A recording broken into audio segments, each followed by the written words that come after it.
Olá, boa noite. Exclusivo. 2 criminosos foram presos em flagrante por estelionato contra idosos em São Paulo. Eles se passavam por policiais e convenciam as vítimas a entregar cartões bancários e celulares.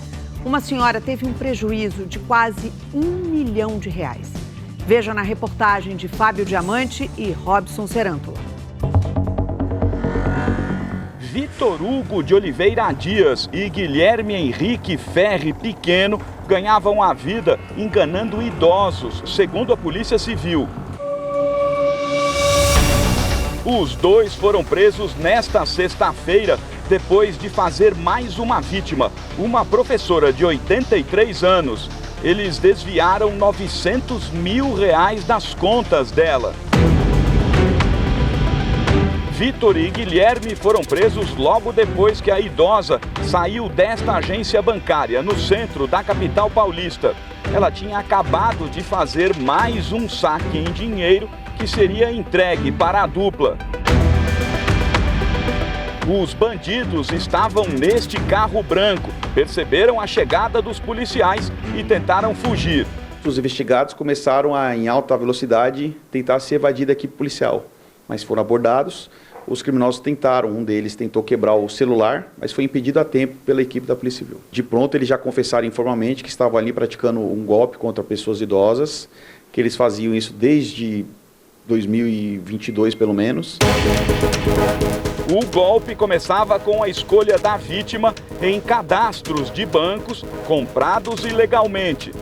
Os bandidos então se passavam por policiais e diziam investigar uma falsa quadrilha de golpistas. Eles convenciam os idosos a emprestar o celular com o aplicativo do banco para uma falsa perícia e ainda pegavam todos os dados, incluindo as senhas. O passo seguinte era instalar o aplicativo do banco, como se fosse do cliente, nos aparelhos da quadrilha e o celular do idoso era devolvido.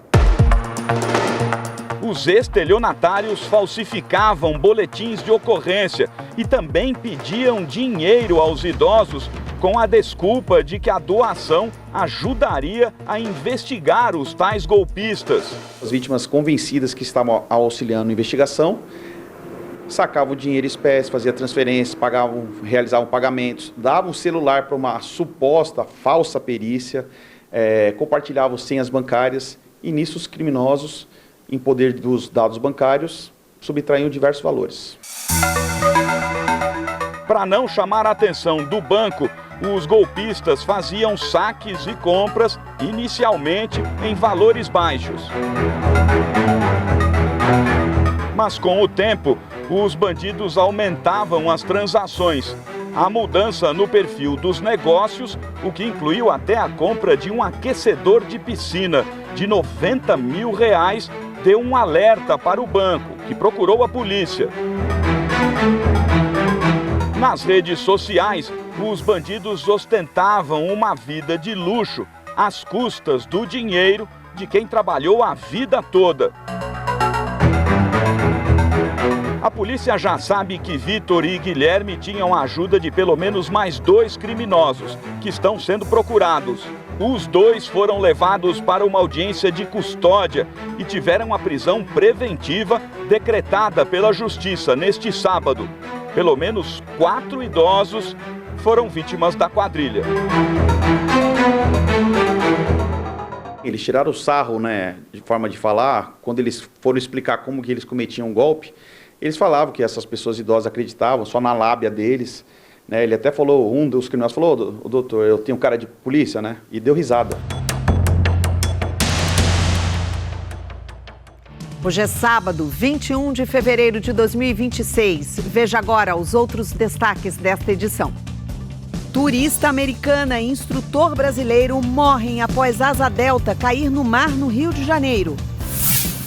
Motorista bêbado que atropelou e matou 2 ciclistas é preso no Rio Grande do Sul. Um terceiro ciclista está internado em estado grave. Trump anuncia que vai elevar de 10% para 15% o tarifaço global para produtos importados. Estamos começando mais uma edição do SBT Brasil. Seja muito bem-vinda, bem-vindo. Uma semana depois de desfilar no AMB em São Paulo, a musa da Gaviões da Fiel, Natasha Ohana, foi denunciada por lavagem de dinheiro da facção criminosa Primeiro Comando da Capital, o PCC. Então agora o repórter Fábio Diamante, que você viu na última reportagem, agora aqui comigo ao vivo, traz mais detalhes sobre essa história. Fábio, muito boa noite para você. Explica para a gente qual é exatamente a ligação da Natasha com o crime organizado. Oi, Simone, boa noite a você e a todos. A musa da Gaviões da Fiel, ela teve um relacionamento de 10 anos com um traficante da facção Primeiro Comando da Capital, o PCC. O nome dele é Valdeci Alves dos Santos, conhecido como Colorido. Ele está preso desde 2022. Os promotores do GAECO, que combatem o crime organizado, acusam a Natasha de participar diretamente da lavagem de dinheiro do traficante, especialmente na ocultação do patrimônio, especialmente de um imóvel e de um carro, avaliados em R$320 mil. Vale lembrar que a Natasha, ela já responde a um outro processo por lavagem de dinheiro também do PCC na Justiça do Rio Grande do Norte. Ela chegou a ser presa em 2024, ficou 4 meses na cadeia, mas foi solta para responder ao processo em liberdade. A defesa da musa da Gaviões da Fiel informou que foi pega de surpresa com a denúncia do GAECO e que ela foi envolvida injustamente nas investigações. Volto com você, Simone. Amor bandido. Tá certo. Muito obrigada, Diamante. Uma boa noite para você. Um instrutor de voo livre e uma turista americana morreram na queda de uma asa delta no Rio de Janeiro. As causas do acidente ainda são investigadas. A asa delta caiu no mar de São Conrado, na zona sul do Rio de Janeiro, a poucos metros da pista de pouso. Praticantes de esportes aquáticos foram os primeiros a se aproximar até a chegada do resgate. Acionei o bombeiro, chegou 2 helicópteros agora e 2 jet ski também do bombeiro. O pessoal da lancha lá conseguiu fazer o resgate também, tá? Tamo aí, ó. Que Deus tenha misericórdia. Aeronaves e motos aquáticas do Corpo de Bombeiros foram usadas no socorro. As vítimas receberam o primeiro atendimento ainda na areia. Banhistas se reuniram em prece. Apesar das tentativas de ressuscitação, o piloto Rodolfo Pascoal Ladeira, que era o dono da asa delta, morreu no local. A passageira americana Jenny Colon Rodrigues chegou a ser levada para o hospital, mas também não resistiu. O capacete do instrutor se quebrou com o impacto da queda. O que sobrou do equipamento foi retirado do mar. Imagens feitas logo após o acidente mostram o céu encoberto na Pedra da Gávea, de onde partem os saltos das modalidades esportivas. O piloto costumava postar nas redes sociais vídeos das atividades. Os corpos foram trazidos aqui para o Instituto Médico Legal. O Clube São Conrado de Voo Livre lamentou as mortes, suspendeu as atividades por 3 dias e convocou uma entrevista coletiva para este domingo, com o objetivo de esclarecer as circunstâncias da queda.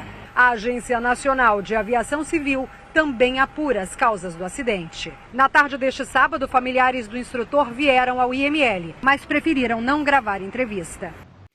2 ciclistas de 35 e 38 anos morreram atropeladas no Rio Grande do Sul.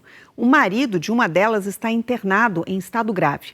O motorista fugiu do local e foi preso em casa horas depois por embriaguez ao volante. Então vamos ao vivo para Porto Alegre falar com o Guilherme Roquette. Ele tem outras informações sobre esse caso. Uma boa noite para você, Guilherme. Boa noite Simone, boa noite a todos. O acidente aconteceu na RS 115, caminho aqui da região metropolitana de Porto Alegre para Gramado. 3 ciclistas transitavam, pedalavam pela rodovia quando foram atingidos por um carro prata, conduzidos por um homem de 42 anos. 2 mulheres de 35 e 38 anos morreram ainda no local. O marido de uma delas foi socorrido e permanece internado em estado grave. Segundo a Polícia Rodoviária Estadual aqui do Rio Grande do Sul, o motorista fugiu sem prestar socorro, mas foi localizado horas depois em casa. No teste do bafômetro, o resultado foi de 0,70 miligrama de álcool por litro de ar expelido, o que, Simone, configura crime de trânsito, Simone. Ok, Guilherme, lamentável. Muito obrigada pelas informações. A investigação sobre a morte da policial militar Gisele Alves Santana, de 32 anos, foi alterada. O caso, que inicialmente tinha sido registrado como suicídio, agora será apurado como homicídio. Gisele foi encontrada com um tiro na cabeça dentro do apartamento onde morava, no bairro do Brás, região central de São Paulo. Ela chegou a ser socorrida e levada ao Hospital das Clínicas, mas não resistiu. Segundo o boletim de ocorrência, o marido dela, o tenente-coronel Geraldo Leite Rosa Neto, estava no imóvel no momento do disparo. Ele afirmou à polícia que ouviu um barulho enquanto tomava banho e, ao sair do banheiro, encontrou a esposa caída com uma arma na mão. A mudança na investigação aconteceu depois da coleta de novos depoimentos. O inquérito agora é acompanhado também pela Corregedoria da Polícia Militar, que apura as circunstâncias da morte da soldado. Em depoimento, o marido de Gisele relatou que o relacionamento era conturbado e que naquela manhã teria ido ao quarto para propor a separação. Segundo Geraldo, após uma discussão, entrou no banheiro e cerca de 1 minuto depois, ouviu o barulho que interpretou como uma porta batendo. A mãe de Gisele afirmou à polícia que a filha vivia um relacionamento abusivo com restrições impostas pelo marido. Muitos ciúmes dele, muito ciúme. Minha filha não podia usar um batom, minha filha não podia usar um salto. Se saía para um shopping, se um homem só olhasse para ela, o negócio dele era matar, vou pegar. O deputado federal Nicolas Ferreira rebateu hoje a crítica feita pelo ex-parlamentar Eduardo Bolsonaro em relação à falta de apoio à pré-candidatura de Flávio Bolsonaro à presidência da República. Nicolas chegou a dizer que Eduardo não está bem. Nicolas comentou a declaração na saída da visita ao ex-presidente Jair Bolsonaro neste sábado no Complexo da Papuda. Ele rebateu a fala de Eduardo Bolsonaro e saiu em defesa da ex-primeira-dama Michele. Eu discordo que eu tenha amnésia e que a Michele tenha amnésia. Eu me lembro muito bem de todos os anos que eu fui atacado injustamente.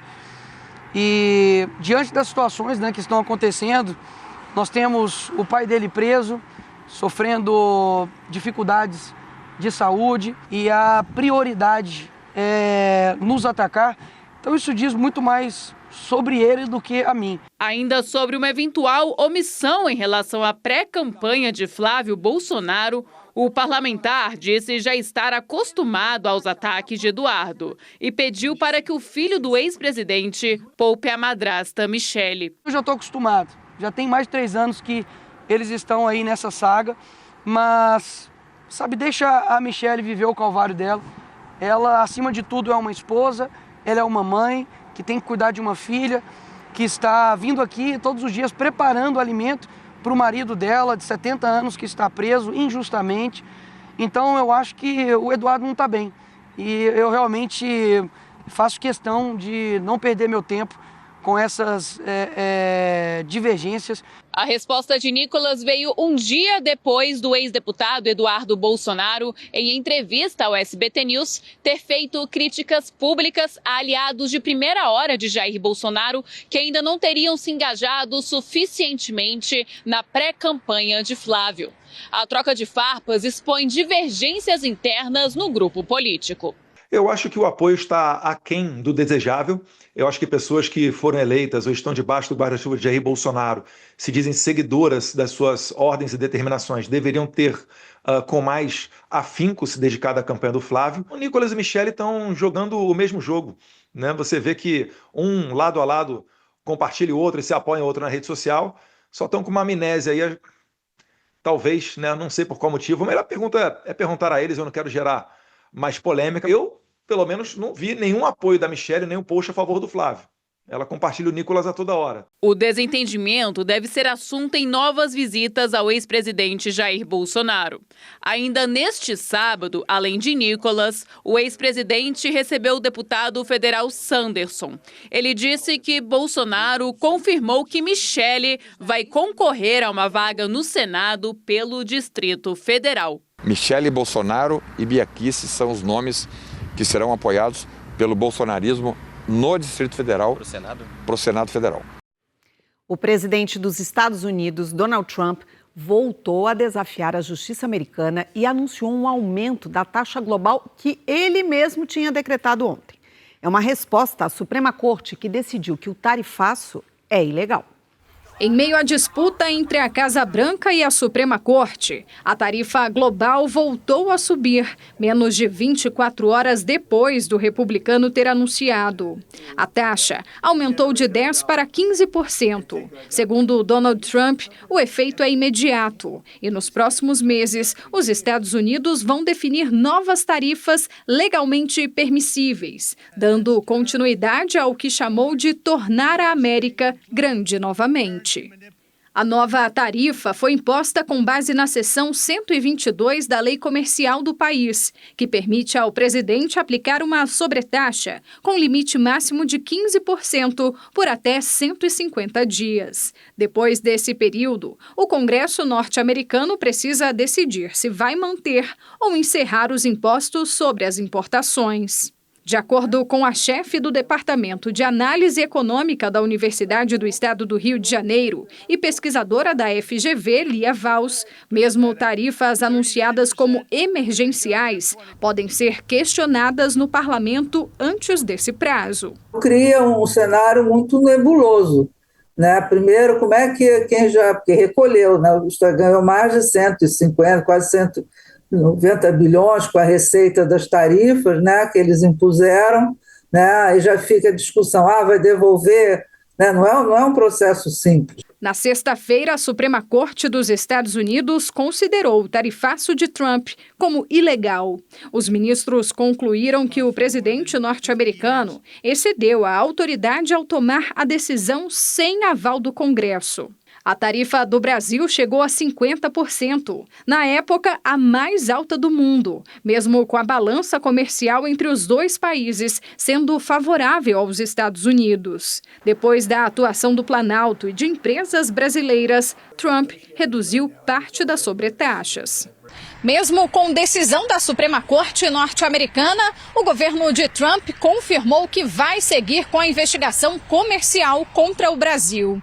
Essa apuração é baseada na seção 301 da Lei de Comércio dos Estados Unidos e foi aberta em julho do ano passado, junto com a taxação. O documento cita ações comerciais brasileiras que seriam prejudiciais às empresas norte-americanas. Caso o Brasil seja considerado culpado, Trump ganha aval pela lei para sobretaxar o país. As investigações miram em uma série de práticas, entre elas as transações financeiras via Pix e o mercado de produtos falsificados do Brasil. Segundo a Confederação Nacional da Indústria, o encontro entre os presidentes Lula e Trump, previsto para o mês que vem, pode ajudar neste tema e ainda conseguir novos acordos. Se mostrando para os americanos que não há desequilíbrio na balança de pagamentos com o Brasil, essa questão poderia também ser facilmente resolvida no nosso entendimento e se for uma discussão técnica. Mesmo diante da instabilidade, parte do setor produtivo vê a tarifa global como uma padronização das condições de comércio, sem benefício para ninguém. O Brasil, que carregava um adicional de 40% de imposto para entrar com seus produtos nos Estados Unidos, ele está no mesmo nível do que os outros países. Isso abre um espaço para uma competição mais adequada para os nossos produtos têxteis e confeccionados nos Estados Unidos. Neste sábado, durante visita à Índia, o ministro da Fazenda, Fernando Haddad, defendeu uma relação madura com os Estados Unidos. Não pode ser bom para um lado e ruim para o outro. O Brasil é grande demais para ser quintal de quem quer que seja. Nós temos que ser parceiro do mundo todo. Em visita à Índia, o presidente Lula fechou acordos sobre minerais críticos e as chamadas terras raras. Eu vou chamar agora a Vitória Mello, ao vivo, direto de Brasília, porque uma declaração do presidente deixou de citar a China, também chamou a atenção. Vitória, conta pra gente que fala foi essa e qual foi o contexto, né, em que ela foi dita. Conta pra gente, uma boa noite para você. Oi, Simone, boa noite a você, boa noite a todos. Essa declaração foi feita logo após a assinatura de uma série de acordos comerciais, acordos de cooperação entre Brasil e Índia em Nova Delhi, durante uma visita oficial do presidente Lula ao Brasil, ao país, a Índia. Brasil e Índia avançaram em uma série de áreas estratégicas, como, por exemplo, minerais críticos, tecnologia, saúde, defesa e indústria. Lula elogiou o país e destacou o potencial de investimentos. Foi nesse contexto, Simone, de aproximação que o presidente afirmou que Brasil e Índia são as duas maiores democracias do sul global. Uma referência que acabou deixando a China de fora. É que o país não exerce uma democracia liberal, já que o Partido Comunista Chinês tem controle total sobre o governo e não há oposição. Lembrando que o termo sul global não se refere a uma região geográfica, mas é usado para se referir a países emergentes. Vamos ouvir o que disse o presidente Lula. O encontro entre Índia e Brasil é uma reunião de superlativos. Não somos apenas as duas maiores democracias do sul global. Este é o encontro da farmácia do mundo com o celeiro do mundo. De uma superpotência digital com uma superpotência da energia renovável. Somos ambos defensores do multilateralismo e da paz. Vamos então agora para a análise sobre esse acordo fechado entre o Brasil e a Índia com o Eduardo Gayer, que está aqui hoje no SBT Brasil. Seja bem-vindo, Eduardo. Muito obrigado, Simone. Boa noite para você, boa noite a todos. Uma alegria estar aqui no SBT Brasil. Agora, explica para a gente. O Brasil é o principal parceiro da Índia na América Latina. Queria entender a importância desse acordo específico, Qual é a relevância desse acordo para ambos os países? Simone, esse acordo sobre minerais críticos firmado hoje entre o presidente Lula e o primeiro-ministro da Índia, Narendra Modi, tem uma importância geopolítica muito relevante para os dois lados, porque no caso do Brasil, o interesse é com a cooperação tecnológica com a Índia, que tem um sistema de processamento de dados muito importante. O Brasil, ele tem uma reserva muito grande de terras raras, mas ele não tem a tecnologia necessária para fazer o processamento em larga escala. Esse é o interesse do Brasil, porque existem essas limitações de processamento, ou seja, de transformar o mineral de matéria em produto. No caso da Índia, a dependência é da própria China em relação ao fornecimento desses materiais, o fornecimento da matéria-prima, desses insumos, que são essenciais, inclusive, para os produtos de alta tecnologia. Então, o acordo tem vantagens para os dois países. É importante destacar que esse é um acordo de cooperação com validade de 5 anos. Não há metas obrigatórias de investimento, não tem previsão de sanção em caso de descumprimento. Na prática, Simone, é uma carta de intenções para estimular parcerias nesse setor que tem ganhado cada vez mais importância na economia global. E qual que é o pano de fundo, o bastidor, que é o que todo mundo gosta? Oba. Essa é uma sinalização política e diplomática que é muito importante, porque esse movimento pode ser interpretado como uma sinalização de que o Brasil prefere fechar acordos bilaterais sobre esse tema, em vez de aderir, neste momento pelo menos, àquela coalizão internacional liderada pelos Estados Unidos sobre minerais críticos. Nos bastidores, eu conversei hoje com diplomatas que assessoram o presidente Lula e eles dizem que a estratégia, de fato, é essa. A estratégia adequada é diversificar as parcerias, evitando, portanto, dependência excessiva de um único país. A expectativa é que haja mais acordos bilaterais que possam, então, ser firmados no futuro. Resta ver qual vai ser a reação da Casa Branca, qual vai ser a reação de Donald Trump, porque ele gostaria mesmo era de ter o Brasil nessa grande coalizão dele. Lembrando que esses minerais críticos são fundamentais para a fabricação de equipamentos tecnológicos e para a transição energética, que é a redução de dependência de combustíveis. Para finalizar, o Brasil começa então a fazer os acordos para transformar esses ativos que são tão estratégicos de riqueza mineral para riqueza econômica. É isso aí. Muitíssimo obrigada pelas explicações. Volte mais vezes aqui ao SBT Brasil. Só me convidar que estarei aqui, Simone. Boa noite para você, boa noite a todos. Muito obrigada. Facções têm criado sinais para demonstrar poder nas redes sociais. Uma simples pose para foto pode ser entendida por criminosos como provocação de grupos rivais. É o que você vai ver agora na reportagem de Guilherme Roquette.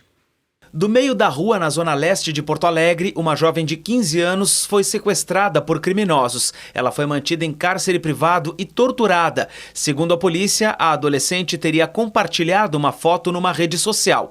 Na imagem, ela fazia um número com as mãos. O gesto é associado a uma facção rival a que domina o tráfico na área. Enquanto era mantida em cárcere, a adolescente teve os cabelos raspados.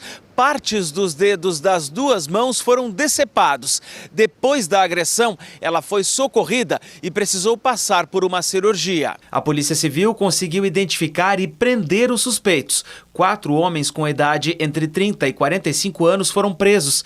Este delegado do Rio Grande do Sul explica que os gestos começaram a aparecer com mais frequência desde 2019. Para identificar o entorpecente, para identificar a droga, a origem, o seu dono e a organização. Então, essas simbologias para fazer propaganda de entorpecente e para fixação, para identificação daquele determinado território, acaba sendo usado pelas pessoas, pelos criminosos, e às vezes é difundido muito em redes sociais e replicado por pessoas inocentes. Em janeiro, um jovem de 20 anos foi assassinado em Feira de Santana, na Bahia. Ele foi executado após postar uma foto em que fazia um gesto com os dedos. Um estudo do Observatório de Segurança de São Paulo identificou 2 principais alianças que usam gestos para se comunicar. A Tudo 2 está ligada ao Comando Vermelho e tem braços em 11 estados. Já a Tudo 3 é ligada ao 1º Comando da capital, com ramificações em 12 estados. Este advogado e consultor em segurança pública explica que os jovens são os mais vulneráveis. Justamente para impor medo, para tentar controlar as pessoas, as comunidades, né? E ao mesmo tempo para recrutar jovens, porque isso é atrativo para o jovem, né? No início parece uma brincadeira, status, poder. Então, realmente são estratégias perigosas que a gente não pode menosprezar, né? Parece um simples sinal, mas não é. E a Câmara dos Deputados vai retomar as discussões em torno do projeto de lei antifacção, depois do texto ter sido modificado pelos senadores.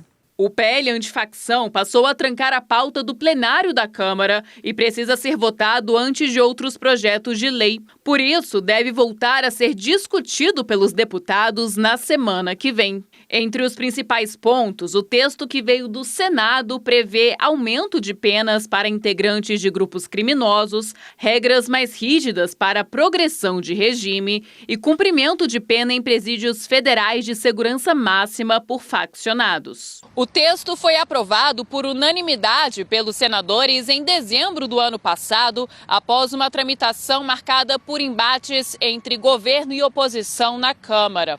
O relator, deputado e ex-secretário de Segurança Pública de São Paulo, Guilherme Derrite, chegou a apresentar 6 versões da proposta. As principais críticas do Ministério da Justiça e da base aliada eram de que o texto criava insegurança jurídica e retirava recursos da Polícia Federal. No Senado, a proposta foi modificada pelo relator Alessandro Vieira, do MDB, e ficou mais alinhada com o texto original que veio do governo. Guilherme Derrite adiantou que pretende fazer alterações no texto aprovado pelos senadores. Reconheço o esforço do Senado Federal de incorporar principalmente uma nova fonte de receita, de financiamento para a segurança pública no nosso país, que é fundamental. Porém, outras eu entendo que houve um retrocesso. A decisão do presidente Hugo Motta de manter a relatoria do projeto com Derrite irritou a base governista. Esse cara fez um trabalho horroroso. Cada dia tinha uma versão diferente de texto, foram 6 versões. Ele chegou a colocar que a Polícia Federal, para poder fazer uma operação, ela tinha que ser solicitada pelos governadores do estado. Já a oposição defendeu a escolha do presidente da Câmara. Guilherme Derrite é um especialista em segurança pública, tem anos como policial militar, combatendo o crime organizado de frente. Na metrópole mais vigiada do país, câmeras têm sido alvo de criminosos na tentativa de evitar flagrantes. A cada 4 horas, um equipamento é destruído por vândalos na capital paulista. A rua parece vazia. Com o rosto coberto, o suspeito caminha pela calçada. ele esconde uma pedra que, de repente, é arremessada na câmera. Em outro flagrante, o homem usa as mãos para tentar quebrar o equipamento. Assim como este, que se incomoda de ser gravado. A cena se repete aqui. Na cidade mais vigiada da América Latina, criminosos destroem ou furtam, em média por dia, 6 câmeras integradas ao sistema de vídeo monitoramento da Prefeitura de São Paulo. O dado foi obtido via Lei de Acesso à Informação junto ao programa, inaugurado em julho de 2024. São 40 mil equipamentos como esse, 20 mil da Prefeitura, a outra metade de comércios, condomínios e empresas. Mais de 3.240 câmeras foram furtadas até agora. Como esta, os criminosos não se importam com a movimentação da avenida. Na cara dura, eles tentam levar o equipamento. Especialistas em segurança pública afirmam que os bandidos danificam as câmeras principalmente porque querem evitar o monitoramento e o reconhecimento facial. Informaram também que há interesse dos criminosos na revenda de peças e fios e que há situações conhecidas em que o crime organizado recruta integrantes para retirar os equipamentos de suas posições. Em muitos casos, o suspeito que quebra ou furta uma câmera de segurança não imagina que o crime esteja sendo registrado. As ações são gravadas pela central de monitoramento. Na mesma hora, a empresa avisa a polícia e passa informações importantes, como características físicas do criminoso, horário e localização. Você consegue saber de onde a pessoa veio, para onde ela foi. Então você faz toda aquela trajetória, escreve toda aquela situação e compartilha com a polícia. Então isso auxilia muito no dia a dia, né, para prisão de meliantes ou qualquer outra situação adversa. Imagens de 9 mil câmeras desta empresa são compartilhadas com o Smart Sampa. Esses olhos ficam abertos 24 horas por dia. Segundo a Prefeitura, 3.650 pessoas já foram presas em flagrante com o auxílio dos equipamentos. Isso contribui muito, porque antes não se tinha essas informações, né? Antes alguém foi assaltado ali, mas você não tinha característica. Hoje não, hoje você sabe, era uma pessoa que estava com uma moto, uma placa XYZ, e aí você consegue realmente contribuir de uma forma mais assertiva, né? Tanto com os órgãos públicos e com a sociedade. É uma prova irrefutável. Exatamente. Excelente reportagem da Flávia Travassos. A Secretaria Municipal de Segurança Urbana de São Paulo disse que a manutenção e o reparo e a substituição de postes e câmeras do Smart Sampa são de responsabilidade do consórcio encarregado da implementação da plataforma, não gerando ônus para a administração municipal. Em meio ao aumento da tensão com os Estados Unidos, o presidente do Irã disse hoje que não vai baixar a cabeça. A declaração de Massoud Pezeshkian veio horas depois do presidente dos Estados Unidos, Donald Trump, afirmar que estuda um ataque pontual ao país do Oriente Médio. Os americanos pressionam para que os iranianos assinem um acordo que encerra de vez o programa nuclear. Nos últimos dias, os Estados Unidos aumentaram a presença militar na região. Presença essa que já é a maior desde a guerra no Iraque em 2003. De acordo com a agência Reuters, os americanos estão preparando um ataque a lideranças. Ainda segundo a agência, o plano do governo Trump incluiria até mesmo uma mudança do regime iraniano, atualmente uma teocracia comandada pelo líder supremo, o Ayatollah Ali Khamenei. Segundo as fontes ouvidas, a operação militar só depende da ordem do presidente dos Estados Unidos. O número de pessoas que desistiram de procurar emprego no Brasil caiu. Mas as oportunidades ainda são escassas para a fatia da população que tem entre 40 e 59 anos. Aos 55 anos, Washington sabe que para conseguir um emprego, experiência nem sempre basta. É preciso, antes de tudo, sorte. Washington não desistiu e depois de um longo período em busca de trabalho, conquistou um emprego de porteiro em julho do ano passado. Eles ficam olhando assim o currículo e tal. Apesar que meu currículo já vem trabalhando há muito tempo, né? E foi bem feito, mas a idade eu acho que pega um pouquinho. Agora eu estou um pouquinho aliviado, né, com a carteira assinada, todos os benefícios direitinho. A história do Washington ajuda a explicar um fenômeno que ainda atinge cerca de 2,5 milhões de brasileiros: o desalento. São pessoas com condições de trabalhar, mas que desistem de procurar emprego diante das dificuldades encontradas. Uma delas, o etarismo, a discriminação com base na idade. De acordo com o levantamento do Instituto Brasileiro de Economia da Fundação Getúlio Vargas, o número de desalentados caiu desde a pandemia. O estudo mostra que trabalhadores entre 40 e 59 anos são a faixa etária maior nesse grupo, quase 30%. É importante que, para que esse grupo volte a se estimular para buscar emprego, ele tenha alguma forma de treinamento, de requalificação, para que ele consiga adquirir habilidades que os jovens já têm nesse mercado de trabalho. Isso é um desperdício do ponto de vista econômico e um desperdício do ponto de vista produtivo para o país. No Rio de Janeiro, uma empresa que terceiriza mão de obra para condomínios decidiu abrir espaço para profissionais com mais de 50 anos. O resultado é uma equipe comprometida. Para o cliente, o qual a gente presta serviço, está sendo muito bom, muito positivo, devido a essa bagagem, né, que ele já tem. Há 6 meses na função de porteiro deste centro comercial, Washington diz que trabalha todos os dias com a certeza de que ainda tem muito a oferecer. Eu também já passei por muitas coisas e aprendi muito com a vida. E aprendo também com os novatos, né, que ele tem a passar também para a gente. É uma troca, né? A Justiça da Venezuela soltou 379 presos políticos. A decisão foi tomada com base na lei de anistia, considerada histórica, e que foi aprovada por unanimidade pelo Congresso venezuelano. Segundo organizações de direitos humanos, mesmo com a liberdade concedida, mais de 600 presos políticos seguem atrás das grades. Muitos deles militares, acusados de crimes como terrorismo. Os Estados Unidos fazem pressão para que todos sejam soltos. O ditador Nicolás Maduro, capturado no começo do ano, continua sob custódia das autoridades norte-americanas. E antes do desfile das campeãs, o dia lá no Rio de Janeiro foi de muita folia, com os blocos, do pós-carnaval. Inimigos do fim é o nome que traduz o sentimento de quem não quer que o carnaval acabe.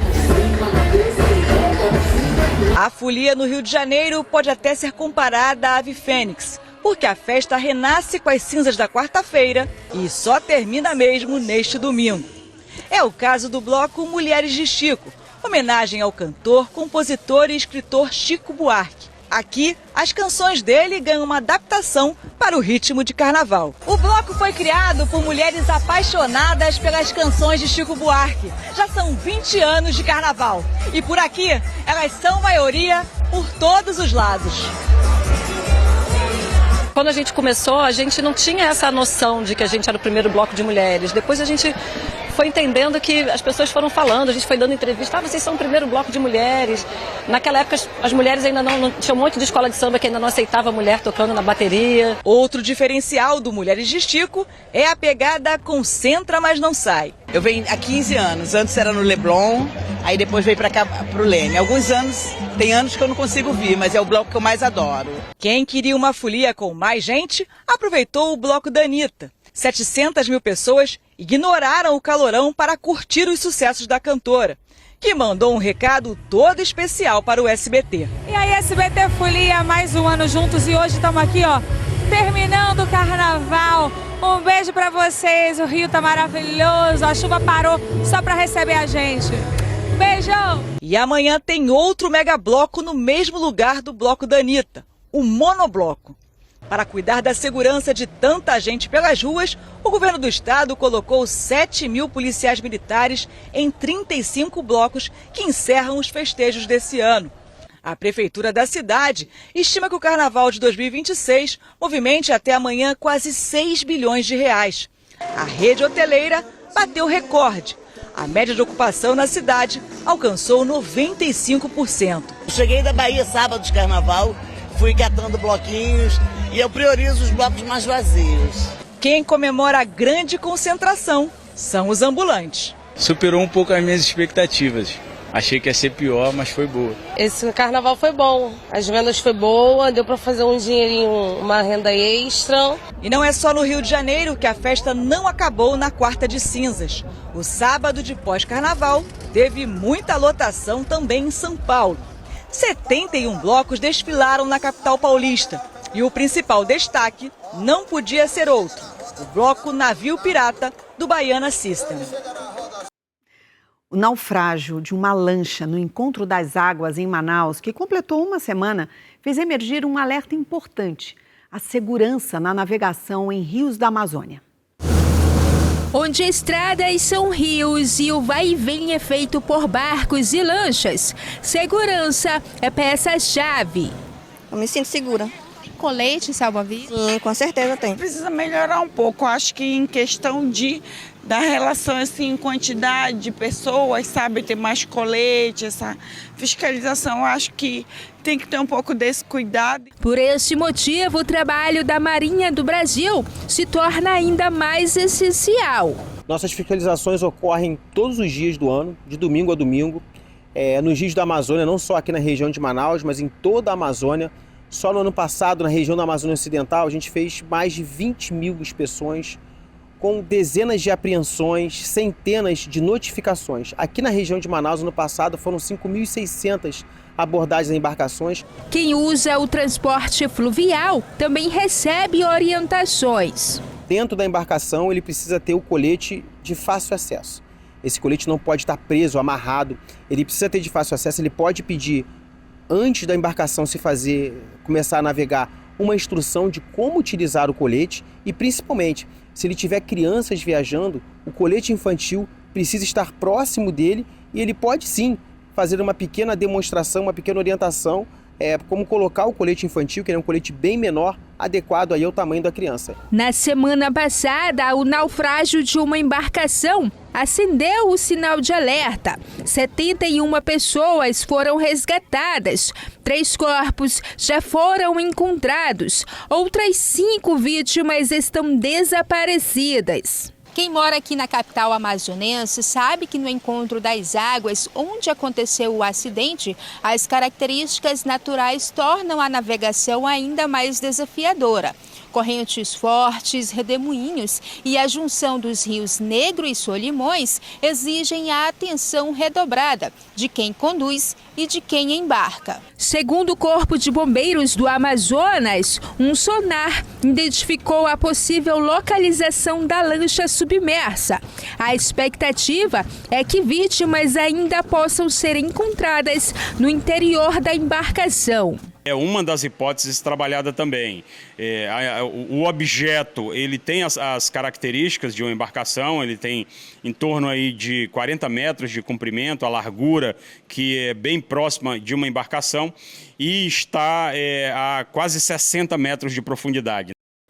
Os corpos dos 5 integrantes da banda Mamonas Assassinas serão exumados esta segunda-feira em Guarulhos, na Grande São Paulo. Segundo as famílias dos artistas, os restos mortais serão cremados e usados como adubo para o plantio de árvores de um memorial que será construído no cemitério. O objetivo é montar um espaço de homenagem à banda. A exumação acontece quase 30 anos depois do trágico acidente aéreo que terminou com todos os membros da banda mortos. Além dos músicos, morreram também um ajudante de palco e um segurança da banda, o piloto e o copiloto do avião.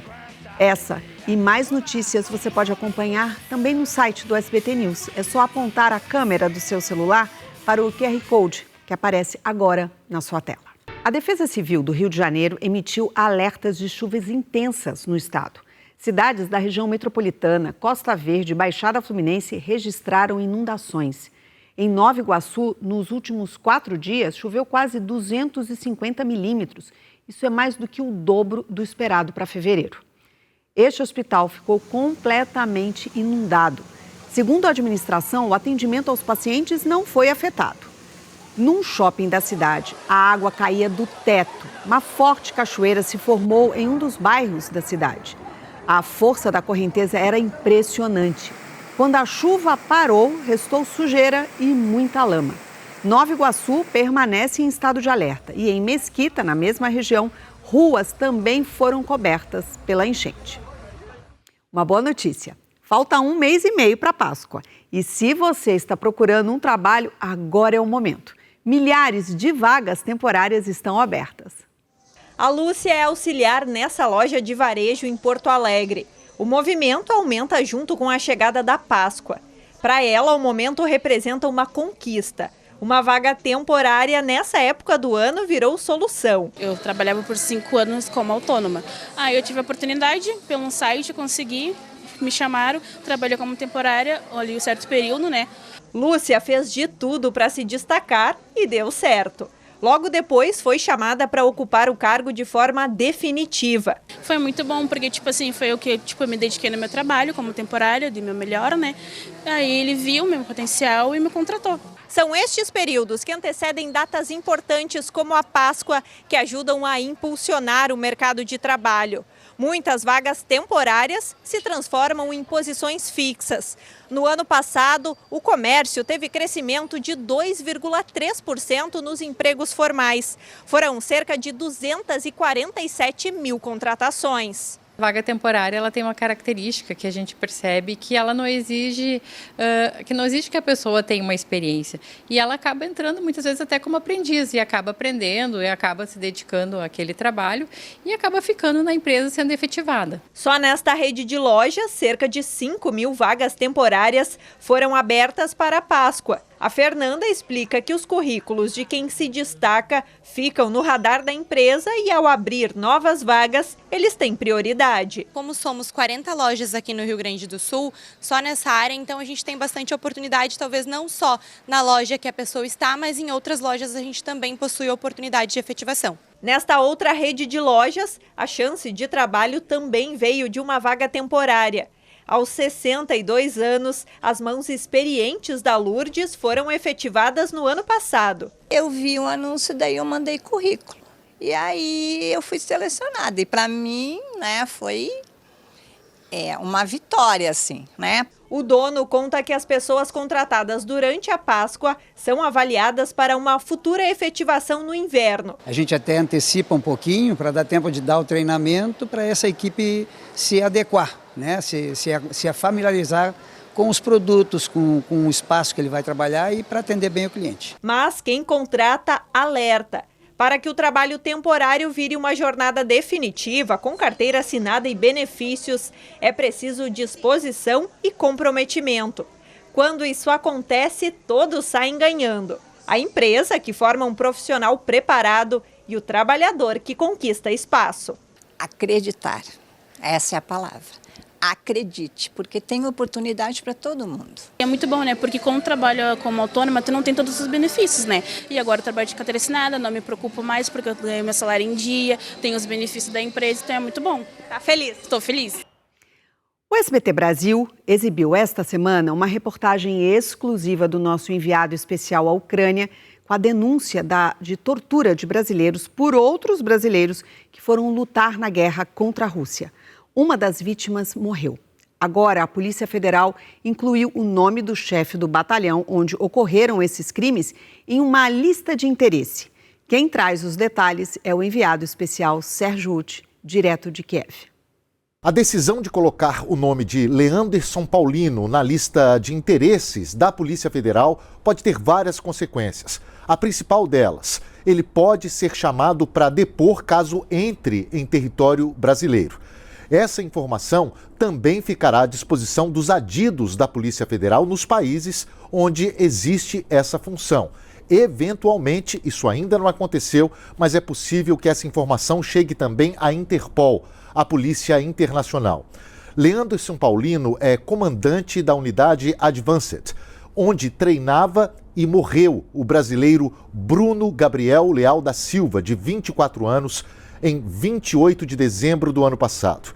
Segundo várias testemunhas ouvidas pelo SBT e pelo jornal Kyiv Independent, aqui da Ucrânia, Bruno foi torturado e morto por outros brasileiros na unidade chefiada por Paulino. Ele não estava presente no dia da morte de Bruno, mas é citado por outras testemunhas como autor de várias sessões de tortura. Esse caso está sendo investigado aqui na Ucrânia pela Ouvidoria Militar e também pela Polícia Nacional. O Serviço de Inteligência do Ministério da Defesa confirmou que há indícios de crime e também está investigando o caso. Sérgio Uti, de Kiev, para o SBT Brasil. E olha só, um filhote solitário de macaco está conquistando corações após adotar um bichinho de pelúcia como companhia. É o seguinte, batizado de Punch, o pequeno macaco foi rejeitado pela mãe e isolado pelo resto do grupo. Foi então que a equipe de um zoológico no Japão deu a ele um orangotango de pelúcia. Punch, então, logo criou vínculo e encontrou conforto no brinquedo. A situação mudou quando outro macaco acolheu o filhote. Essa aproximação marcou o fim do isolamento de Punch e trouxe alívio para quem acompanha a história. É isso, na vida a gente tem que ser resiliente. Bom, se você perdeu ou quer rever alguma reportagem, tá tudo lá no nosso canal no YouTube e também no nosso site, o sbtnews.com.br. Muito obrigada pela sua companhia, não só hoje, ao longo dessa semana. Um ótimo domingo e na segunda-feira, César Filho está de volta. Muito obrigada e até a próxima.